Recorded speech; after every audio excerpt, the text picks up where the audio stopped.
So, Scott Janish. Hello. Michael Mike Tonsmeyer. We're doing sort of the introduce each other thing. Yeah, we made it. We haven't done a video in more than a month at this point because we've been busy. He likes to make me squirm by putting me in this chair and turning the lights on. Yeah, our studio quality lights. Hopefully you don't mind the little hum in the background.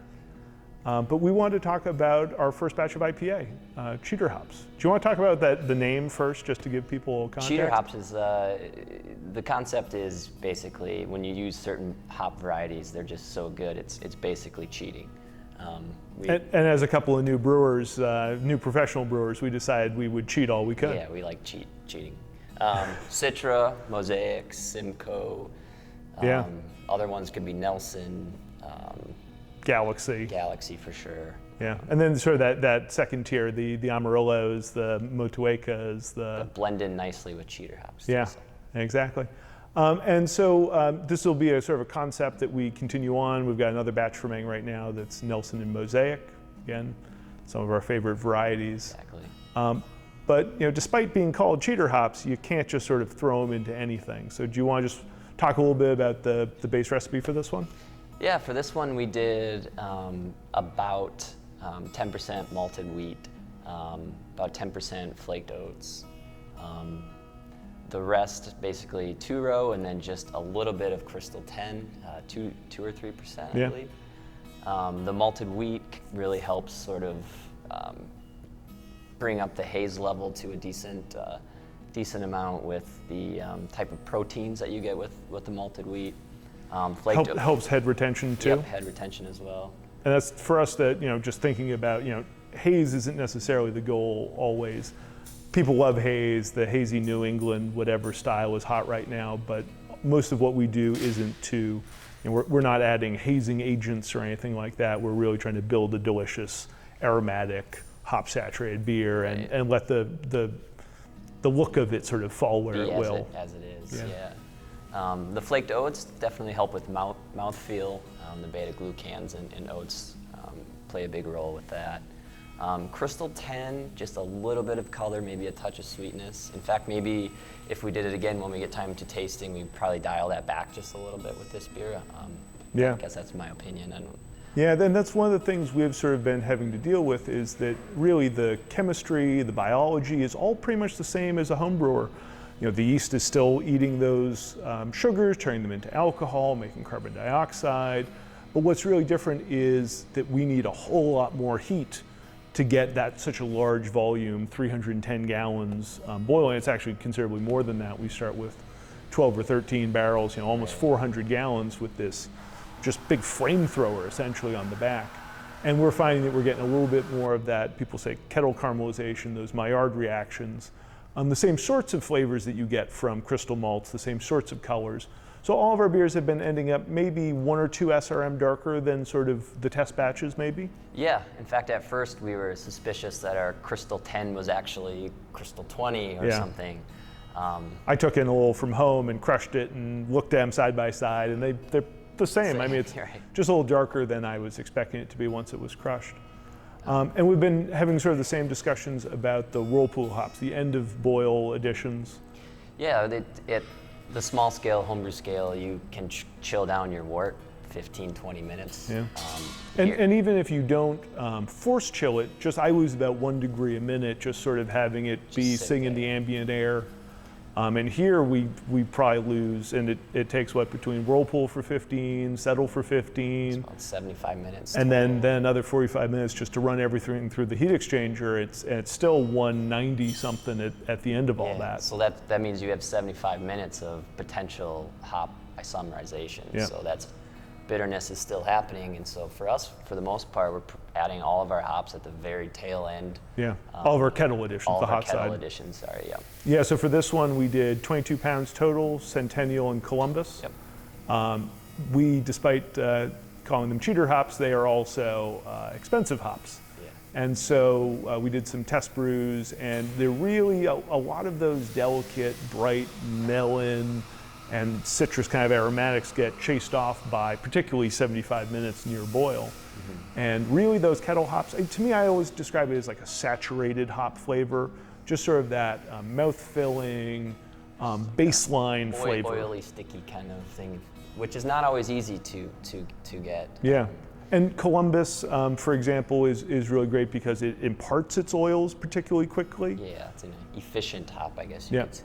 And Centennial is great because it contains a lot of the precursor molecules for biotransformation. It has linalool, geraniol, 4-MMP, so it's got a lot of the sort of the base character that you're looking for, but At with a reduced price. Exactly, about half the price of Citra or something like that. So when you have steam driving off some of those compounds anyways, it makes sense to us. Yeah. In fact, we were even doing this a lot on the homebrew scale too. It made sense there even. Yeah. Yeah, now, I mean, honestly, now it's the brewery pays for our ingredients, so, you know, who cares? That's us. Yeah. Do you want to talk about fermentation a little bit?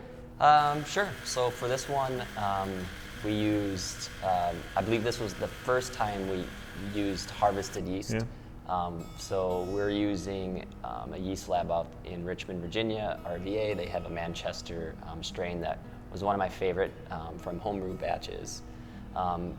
Rings of Light was one of our first beers with that strain. This was Citra hops was the first we used, harvested the yeast from Rings for this. So that was our first time collecting yeast from a tank. Into a brink. Into a yeast brink, which is essentially a half barrel keg. Yeah.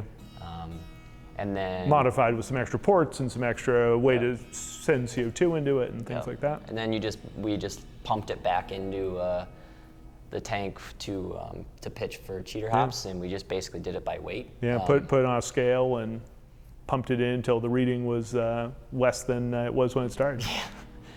Yeah. So that's this. We think maybe we over pitched a little bit. We're still learning on the bigger scale, and that's another one of those things you can't really see how much yeast is in there. And we didn't do cell counts, and that's sort of one of those ideas where you figure out exactly what your density is, and then you can figure it out. We had to extrapolate based on a general set of parameters of what the density was, what the non-yeast particulate was.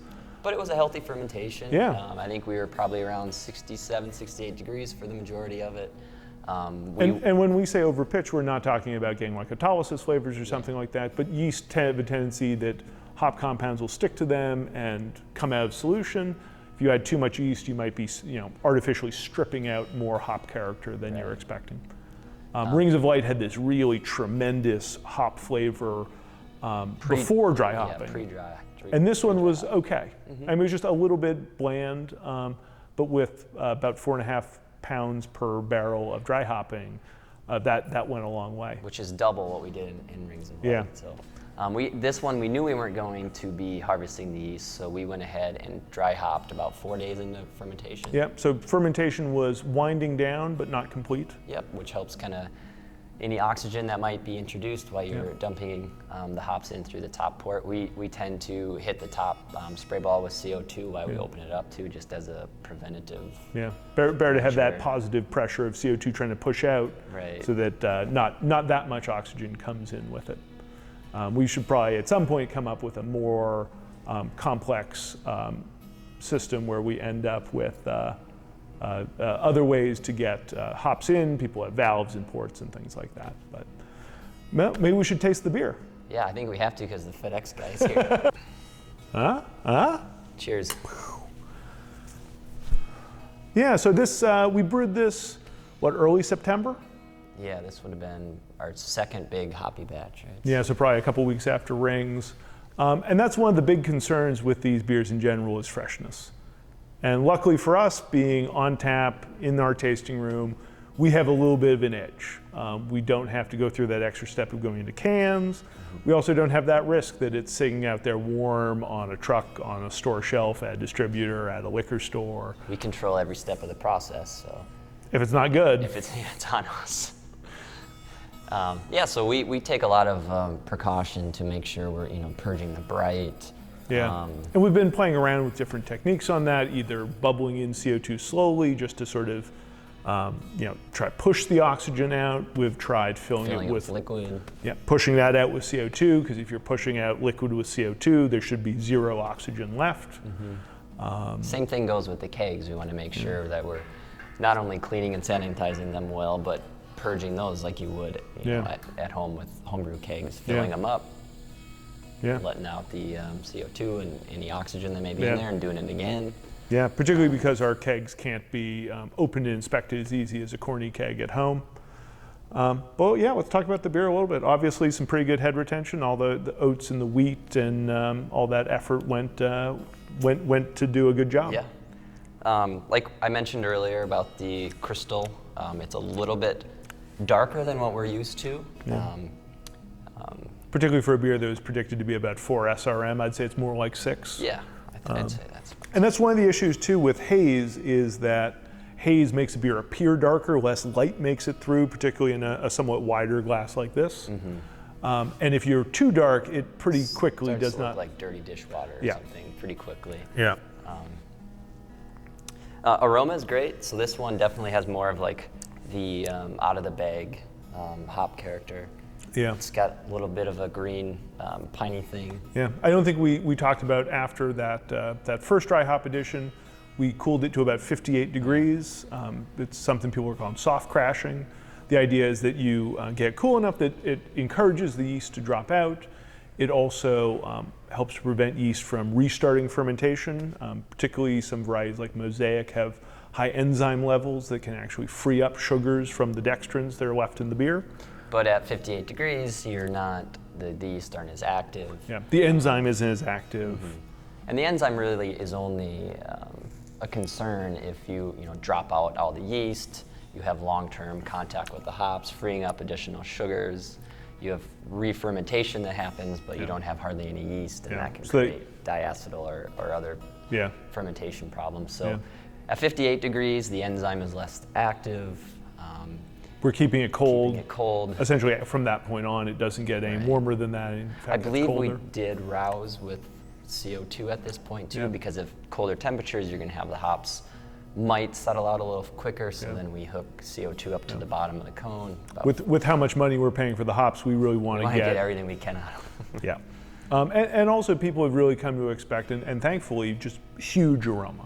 And this one, I like everything that this one has in it, like all of the right notes are there, but 4.5 pounds per barrel of dry hopping with Citra, Simcoe, Mosaic, I would expect it to leap out a little bit more. Maybe it's a little more muddled than we would have expected. Yeah.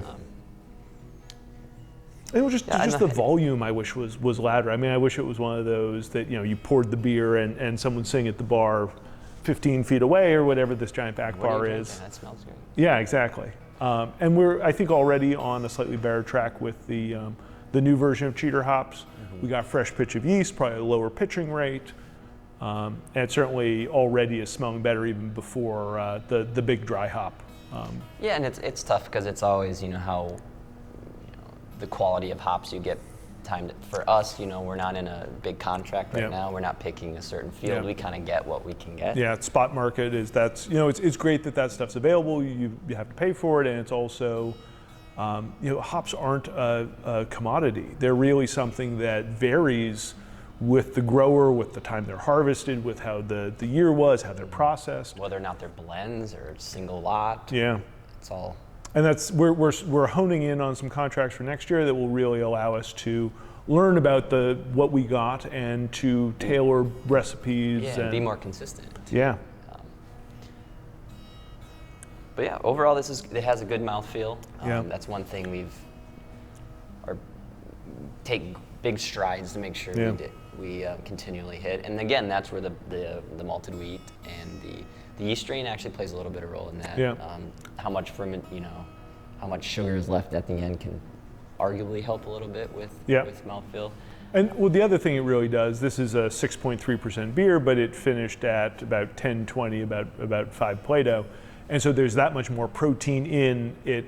It's the same amount of malt that a lot of people might use in a high 6s, low 7% beer, sort of the classic dried out West Coast IPA with some sugar is just going to have that much less protein, that much less beta glucan, that much of everything.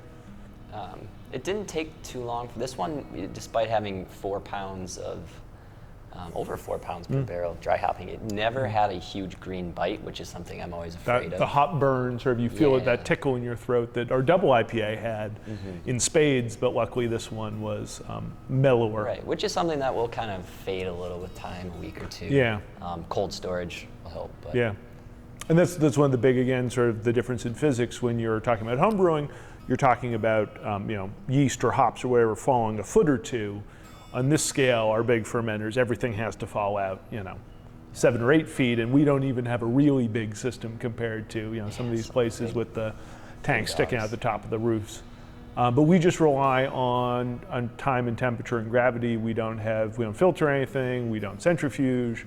Not that we wouldn't love a centrifuge. We just don't have that kind of cash lying around, and which could potentially speed up the. It's essentially artificial gravity. Yeah. Yeah, that speeds up the time a beer peaks. Yeah. But we do spend as much time as we can cold. 35, I think, is where we took this one to. Yeah. For a couple days. Yeah. Before we had transferred over to the bright, where it was in the bright tank for probably another 2 or 3 days. At that same temperature. So that should be enough time to settle a lot of the hops out. And it's also like a little conditioning time. And then it sits cold in the keg too. And so each keg, is its own little additional conditioning vessel. At this scale, honestly, the bright tank is more like a homebrewer's keg, and the kegs are more like bottles. We're getting 18 kegs or so out of a batch, and that's sort of the third vessel it goes into. A lot of breweries have gone to unitanking, just leaving everything in that primary vessel. But then you end up, in a lot of cases, things don't settle out quite as well as you're expecting, and you end up with that sludge at the bottom of the can where you, again, almost you feel like a home brewer having to decant off and leave behind. It's like tasting a sample that's currently being dry hopped, because it kind of is if there's hops excuse me, in it. I've been amazed, but even after a couple days of a cold crash with a racking arm basically all the way up, transferring into bright, how I can see through the sight glasses, there's still some hops coming through. So, and that's after dropping the cone a few times, trying to get everything out. And anything else? The bitterness on this is, I'd say, relatively moderate. It's got some sweetness there. It's definitely some bitterness, but not. It's not straight juice, and it's not a West Coast IPA. You're definitely getting the amount of bitterness I'm used to getting on the 5-gallon scale at home with a bittering addition. So that longer contact time during the whirlpool is definitely picking up a good deal of bitterness. Yeah, and we have sort of shied away from publicizing the IBUs of our beers. We're using Beersmith, and it has an estimate for how many IBUs based on the average temperature of the whirlpool edition and how long it is. It can just be very misleading, right? Yeah, it's just so hard to know if, because honestly, once those hops all settle to the bottom and they're covered in protein, I'm not sure how much extraction you're still getting at that stage. And so the numbers are, for this beer, I think it's 112 or something like that, but it doesn't taste like the 112 that I, used to from those old, West Coast recipes I would brew with a big dose of Columbus at 60 and probably less dry hopping too. I mean, these are getting, quite a bit more dry hops, which pull out the vegetal matter itself, pulls out isoalpha acids. So, as you might be able to tell, Scott's working on a book on IPAs with a little focus on the hazy stuff. Right. So I mean, we're brewers now, right? We're brewers. We're learning. We're happy with how the first couple batches went. Yeah. We had a couple of mechanical issues. We had a burner issue. We had a rakes issue. But honestly, it hasn't been too bad yet. We're figuring it out. And luckily, there are a lot of other brewers that have been super helpful. It's crazy. It's a great industry where it doesn't feel competitive. It feels like more of a friendship thing. So that's been great. Yeah, and we've got a whole bunch of new beers going. We've got a bunch of stuff in barrels that we'll be talking about in future episodes. And episodes. This is a season. This is a show. Yeah, it's got to be.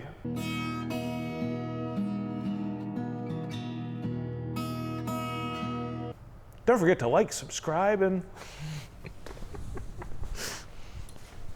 they do that on a lot of videos.